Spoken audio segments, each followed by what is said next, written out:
What's up, everyone? This is Chris Weiser, CEO of Seven Figure MSP, here with Ryan O'Hara, CEO of Sphinx Technology Solutions in Detroit, Michigan. What's up, Ryan? How's it going, Chris? Hanging in there. Doing well. So we are just so everybody's watching this knows, we are in the middle of May 2020, which also means we're in the middle of COVID time. Absolutely. So, and I notice I'm still in business. You're also still in business. I think that's a very important thing to think about. And, a lot of people don't want to talk about this stuff, but it is a very important topic to discuss from a business health standpoint. How are you doing? And for the record, we've rehearsed zero. Like, this is completely on the fly. There's been zero planted questions, nothing. How are you doing right now? You know what? I'd say the last 2 weeks in particular, busy back to the point of pre-COVID times. And we were relatively busy throughout the whole thing. The two busiest weeks throughout this was, the week our stay-at-home order got implemented, and then the last 2 weeks now. And then in between the time, luckily, the clients that I have were mostly essential services, so most of them were working in some degree. Project work kind of paused a little bit. Like, we were still scheduling project work, but we couldn't necessarily do it. So we're going to be really busy the next couple of weeks starting to implement all of that stuff. But yeah, no, things just kept moving along. Well, and you said a key word to me that I heard in there, which is the word luckily. And I do not see any of this as luck. I see this as the result of planning, proper process, and proper structure. And I get arguments on this from people because they're like, well, I'm lucky to be in business, or I'm lucky to still be around, or all these other things. But if you look back, when did you start with you came in on a baseline program? And then and I joined Elite in the beginning of October. So that's kind of where I count where I started with you. I mean, that's where I really took the leap and bought in. So that's where I count it. Well, and if we look back at that, so let's just say October 1st, 2019, Sphinx and Ryan O'Hara, was that company equipped to handle what you've dealt with in the last 2 months? It would have been a lot more difficult for certain. So is it so lucky anymore, right? It's well, yeah. And I think I've been lucky more in that the types of businesses that we have as clients. I mean, I never purposely was looking at is this an essential service? You're not thinking in that pandemic mode. Yeah. But for sure, a lot of the things that we have implemented, particularly since October, make a huge difference. Charging the right prices to make sure that you're able to provide those services in a profitable manner and stay in business yourself. Having things like those reoccurring contracts and the cash flow, making sure you've got those payments coming in and things like that. So we were able to keep moving without missing a beat because of that. Yeah, and I think you said a couple things that are really key and things that I want you to take away even from this conversation that you just stated, and for everybody that's watching. You said that we don't think about the essential service staying in business, but coincidentally, the essential services that stayed in business now are also the essential services that make an MSP client, that make an ideal MSP client. Absolutely. Right? So 100%. A purposeful plan around these things. And if you think about all the things that I've been drilling into your head and my team's been drilling into your head for we're now basically 8 months in of working together, all those things prepare you for, let's just take COVID, pandemic, all that stuff out of there. It makes it so it's a healthy MSP. It makes it so it's a cash flow positive MSP, also makes a sellable MSP, and then added additional benefit, recession-proof MSP. Yeah. Well, and like I said, you don't have to worry about keeping your business in business because all that stuff's already taken care of because you planned that properly. So you can focus more on, the crisis that's hitting your clients. So, that freed up the extra time to, have those proactive phone calls with each client. Sometimes it was just a matter of, hey, how's it doing? How's this affecting your business? And that kind of stuff just strengthens those relationships. Like you said, it's one of those things where a lot of times some of the stuff that we talk about, it makes sense on the surface, and then a couple months down the road something will happen. It's like, Oh yeah, that's what, that's why we do these things. So, you said trying to look at essential businesses, I'm really focusing in on, certain businesses even more after kind of going through this and seeing that.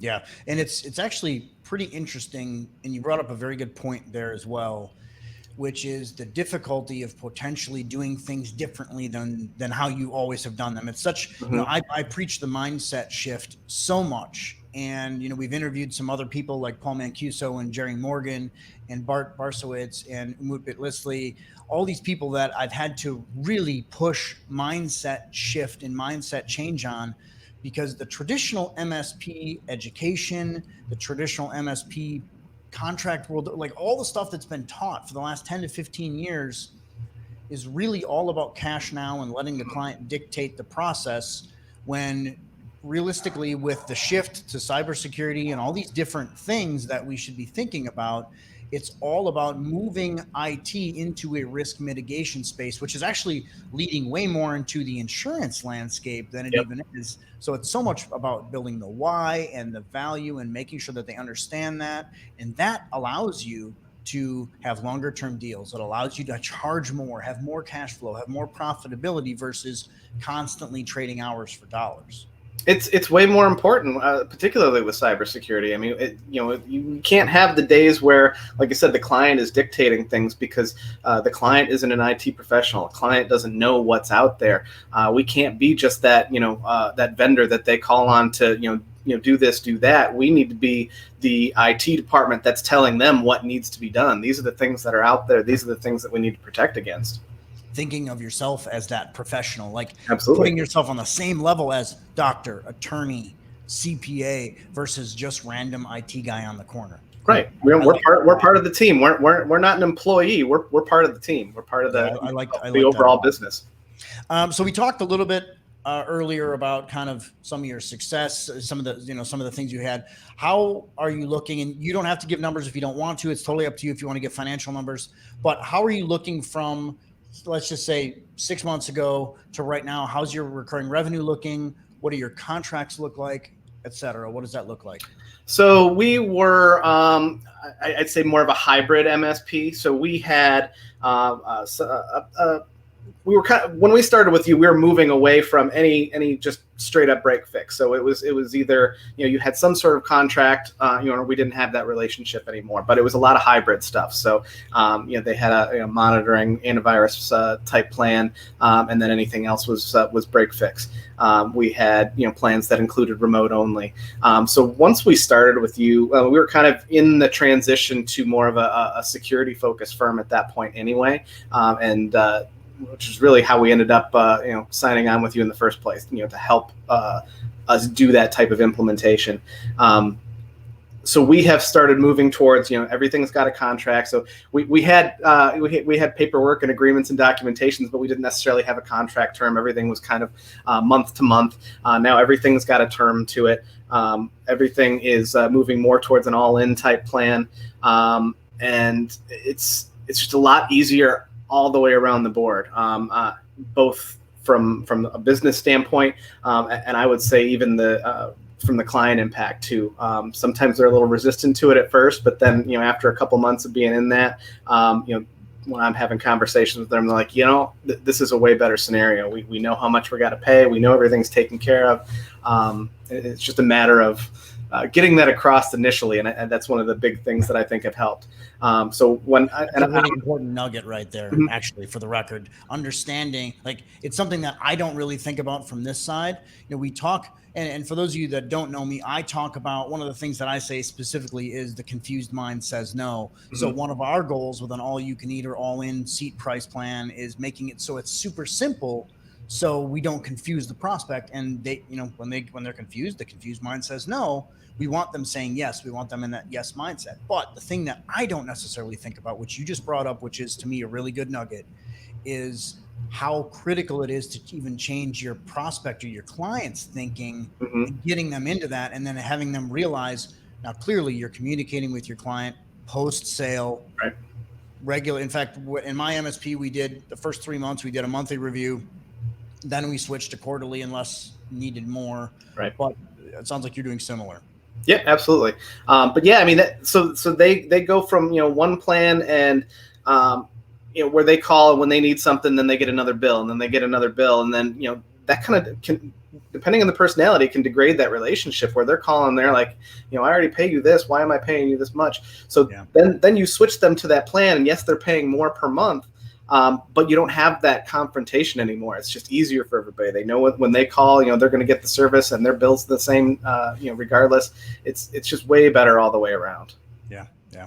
I like that a lot. So, recurring revenue wise, how are you doing? Are you up a percent? You're welcome to mention numbers if you want to, what percentages.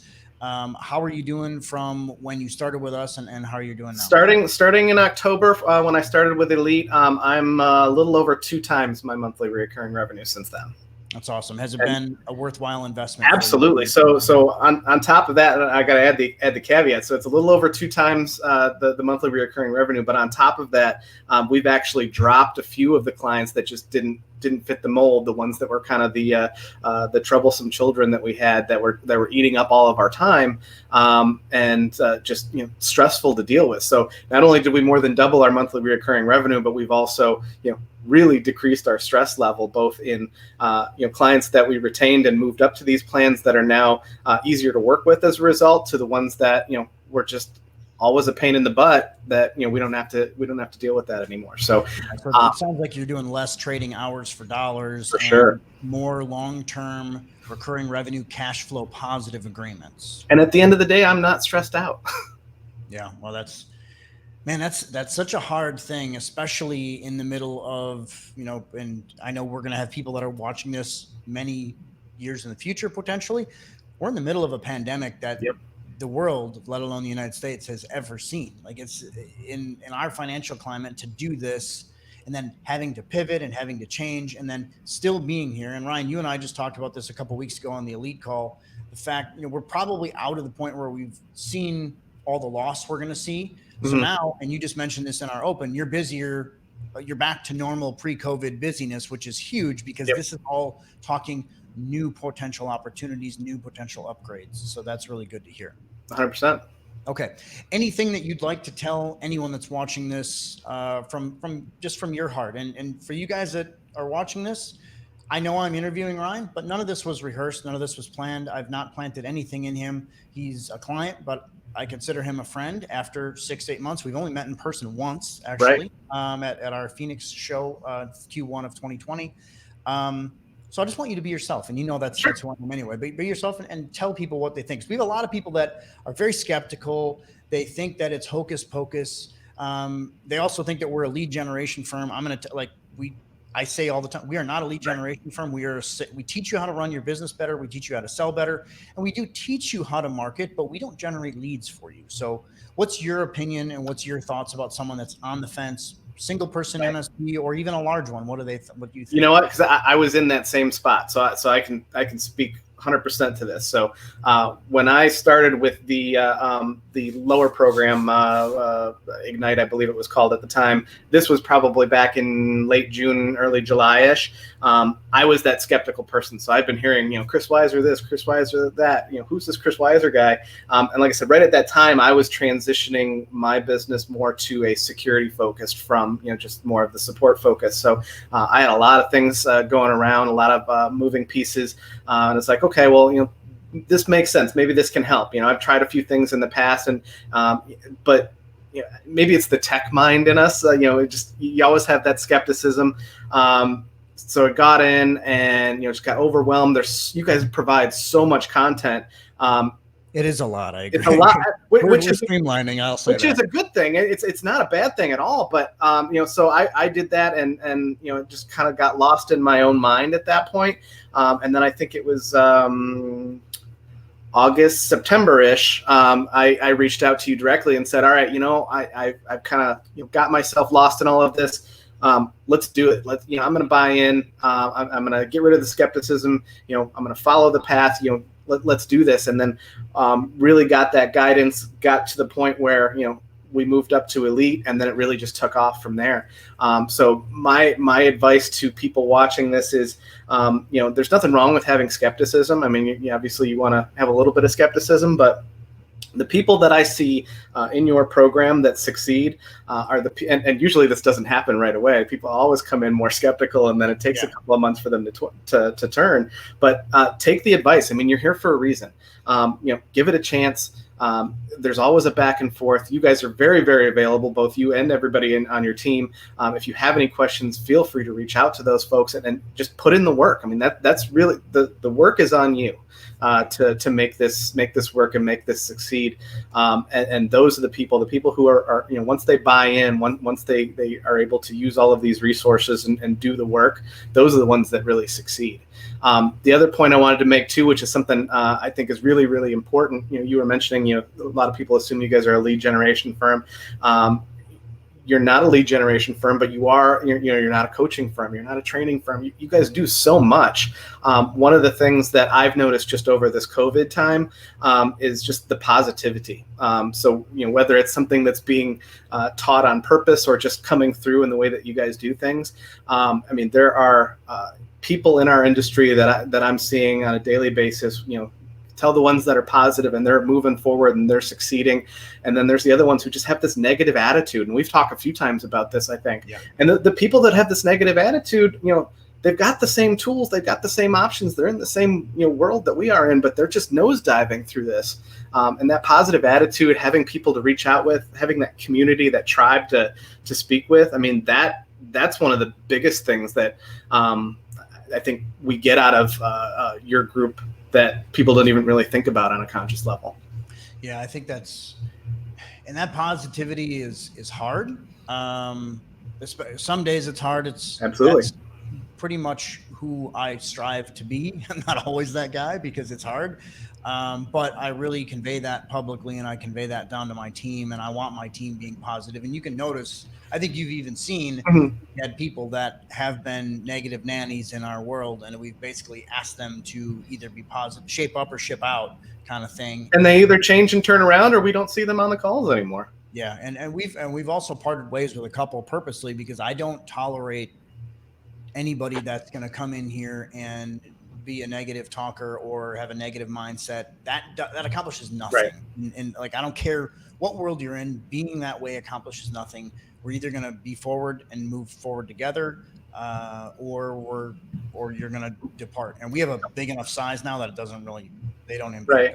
And we all have ups and downs, and that's where the tribe aspect of it comes in too. I mean, I'll have days where something will happen, and it's like you're a little bit down, you're not your positive self, and I'll just reach out to somebody else in the group and have a quick chat, and that usually helps. Or the weekly elite call comes up, and I can't remember the last one of those calls where I didn't leave with 3 pages worth of notes and pumped and smiling. And like, my goal to run those calls is to have a lot of fun. And you see, I'm always joking, and you've met me in person, yep. That's who I'm a positive joker guy. Mm-hmm. So that's the whole point of those elite calls. So, okay. I want to keep this brief enough.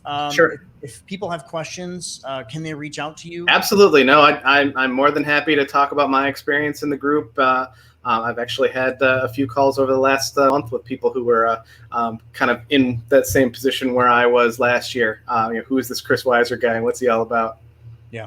Okay. So for those of you that are watching this, it's Ryan O'Hara, Sphinx Technology Solutions in Detroit, Michigan. Ryan, thanks so much for coming on with me today. Thanks for having me. Super proud of you.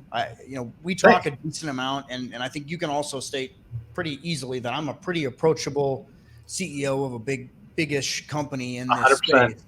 And I'm very proud of you because you've come a long, long way. Thanks. And your positivity and your overall mindset is completely different than when I first talked. You were a positive guy back then, but you are so confident in what you do now that it just comes off like crazy. So I tried to be positive, but yeah, I didn't have that attitude. I can do it. But now, totally different. I completely agree. I feel different. I love it. Okay. Well, thanks again for coming on, and we'll talk to you soon. Thanks, awesome. Guys. Keep crushing it. Thanks a lot.